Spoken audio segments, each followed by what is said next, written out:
fact, outlasted 7 rivals. And by soundly defeating Jesse Jackson tonight, the Democratic muddle has finally been sorted out. He told a cheering throng here about an hour and a half ago that, yes, indeed, California has put him over the top. With your help, we're going to put California over the top this November, believe me. It was a family affair tonight. The governor was surrounded by his son and daughter, and they even had a telephone hookup where he spoke with his wife, Kitty, in a hospital room back in Massachusetts. She underwent some surgery last week. The governor says so far it has been a marathon race from coast to coast, but as he said just before he left, the race to the finish line begins now. Reporting live from the Biltmore Hotel in downtown Los Angeles, Harold Green, Channel 7 Eyewitness News. So we're just waiting to see what happens. I'm Angela Still reporting live from the Biltmore. Back to Wendy. Okay, Angela, just briefly before you go, I know it's noisy there, but were they surprised at how great the margin went for Dukakis tonight? Can you hear me?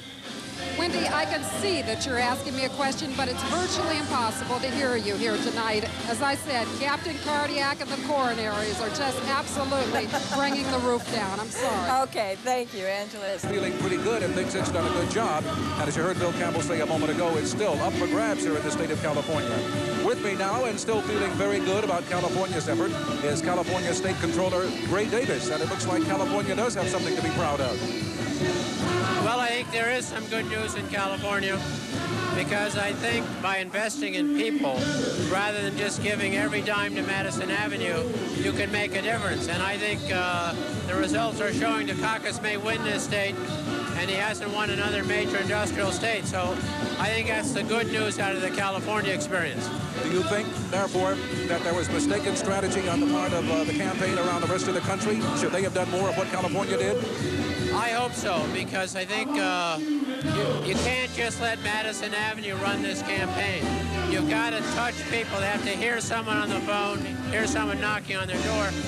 And you know, 30 years ago, it was as like apple pie to run a grassroots campaign, and we sort of got away from that. So it's a good feeling to get back to it, and I think it's working. Thank you very much, California State Controller Gray Davis. Also, still to be seen is how Lieutenant Governor Leo McCarthy is going to do in that senatorial race against Senator Pete Wilson. Now, let's go to the big boisterous gathering last June for the California primary. And quite frankly, there was only a smattering of applause when he mentioned kids in L.A. saying no to gangs. Yet, the feeling here was, hey, our man lost, but we did pretty good ourselves. In the race for United States Senate, there had been a great deal of talk over the last hour that, well, maybe we can win that one, and today won't be a total wash. But the people here now believe that Californians, the Democratic workers, the people that went out and made the phone calls and knocked door to door, did the best they could, but it simply wasn't their year. The Democrats in California perhaps can teach the rest of the country a lesson in all of this.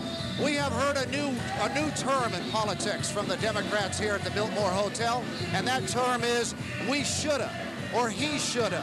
He should have came on stronger, referring to their man Dukakis. He should have hit him harder early on. He shouldn't have been so laid back. Well, he should have done this and he should have done that, but it simply hasn't happened.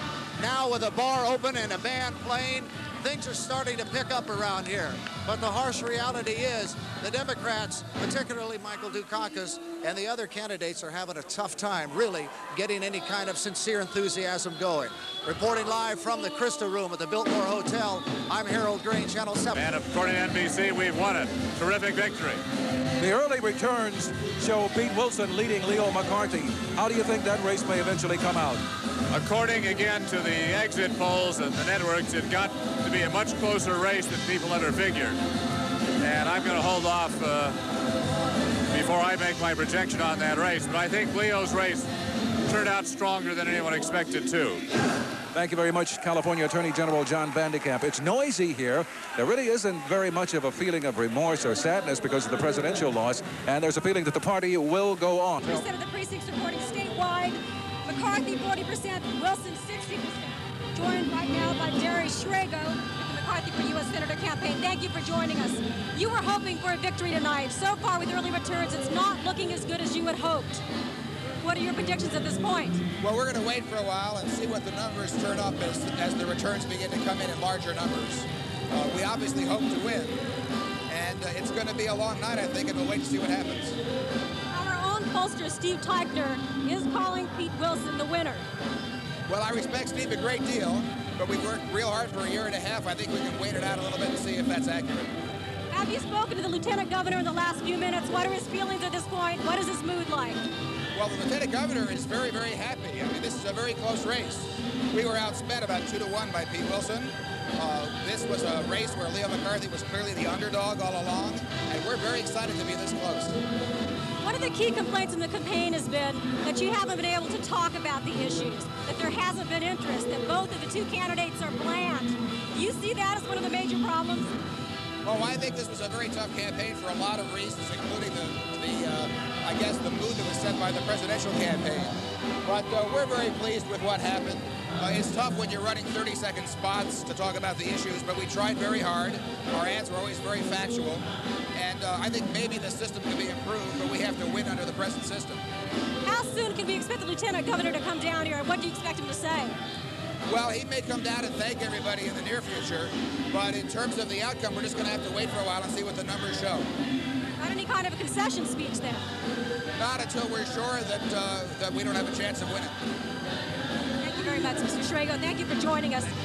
It is extremely noisy here. I'm having difficulty hearing very much of what's happening. As we told you a little bit earlier, the Lieutenant Governor is expected down anytime. Earlier tonight, he was in Pasadena at another function, and his supporters are saying here tonight that this race is not over. They still hope that he will. The candidate that lost here tonight. Things are very lively. People are out on the dance floor dancing. I mean, there is some party. It could be a release of the tension that the race is finally over. They fought a very hard battle here in California and came very close. So there is some celebrating going on. There's the band called Dr. Cardiac and the Coronaries. But the mood was substantially different a couple hours ago when Dukakis gave his concession speech, as you can see in this tape. I couldn't hear what you said because there's so much noise here. The band is playing behind me. The Democrats are dancing as odd as it seems, despite the fact that their presidential candidate has lost, and it appears that the senator candidate has lost as well. Of course, the biggest disappointment is with the loss of Michael Dukakis. Now let's get some answers right now from Anthony Podesta, who's the campaign manager for the Dukakis campaign. If you would, first of all, I was a little curious. Everybody seemed to be really optimistic yesterday, but did you realistically think your candidate had a chance to win? Yeah, we thought we always had a chance to win all across the country, and particularly a chance to win here in California. We're still counting the votes. It's going to be a very late night here in California. Of course, it's better to win everywhere in the country, but we've concentrated here in this state. The big question everybody has is, what went wrong? Well, I think that Governor Dukakis has said himself that he wishes he had answered a lot of the false charges that were made against him earlier and faster. But I think that this is a difficult year for Democrats. The inflation rate is low, the unemployment rate is low, the world tension rate is low, and so it was always an uphill fight for the Democratic ticket. We're very proud of Mike Dukakis and Lloyd Bentsen for the kind of race they've run. And so what does this mean for the Democratic Party to lose 3 elections overall?